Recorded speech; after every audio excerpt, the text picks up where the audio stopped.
Alhamdulillahi Rabbil Alameen wassalatu wassalamu ala rasulihil kareem wa ala alihi wa ashabihi ajma'een. Assalamu alaikum. Well, here I am back again with another video, and the topic of this video would be debunking this notion of my body, my choice. I'm sure you must have heard this slogan enchanted by people that my body, my choice, to justify their hedonistic and indulgence lifestyle. So the assumption of these people are my body. They are saying the body is theirs. But this idea is based on false assumption. So my question would be, what and whom did they pay to get this body? To get this such a complicated, beautifully designed body? Why can't they just randomly stop their heartbeat and thereafter resuscitate it after 15-20 minutes without anyone's assistance? So the premise that we own our body is completely baseless, is based on false assumption. Now, then who own our body? In Quran, Surah Al-Baqarah, we read, Inna lillahi wa inna ilayhi raji'un. To Allah we belong, and to Him shall we return.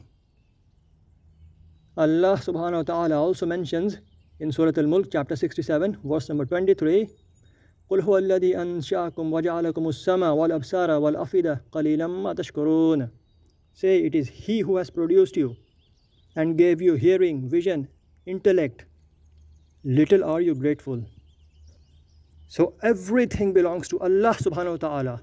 So He is the only one who has right to legislate what we can and what we can't do. I hope it's clear so far, inshallah. So now I'm going to give you an analogy. Suppose there's a man who wishes to go somewhere and he asks his friend to lend him his car for a day.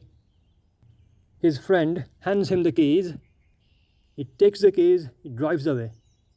And he drives recklessly to the point it bangs on the wall, he burns it down.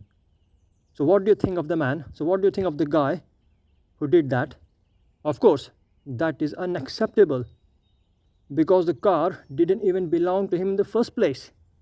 Similarly, we can't say our bodies, our choices. Why? Because it belongs to Allah subhanahu wa ta'ala. And since it belongs to Allah subhanahu wa ta'ala, so Allah subhanahu wa ta'ala has the only right, has the ultimate authority to legislate what we can and what we cannot do with our bodies. So the body we think is ours is in fact like a trust, like an amana given to us by Allah subhanahu wa ta'ala, which shall be returned back. I hope it's clear. And of course there are much more things that can be said against the notion of my body, my choice. But I think that's all for this video. If you have got anything to say, please do let me know in the comment section below. I would love to say them. And until we meet next time, سبحانك اللهم وبحمدك ونشهد أن لا إله إلا أنت ونستغفرك ونتوب إليه. بارك الله فيكم والسلام عليكم ورحمة الله وبركاته.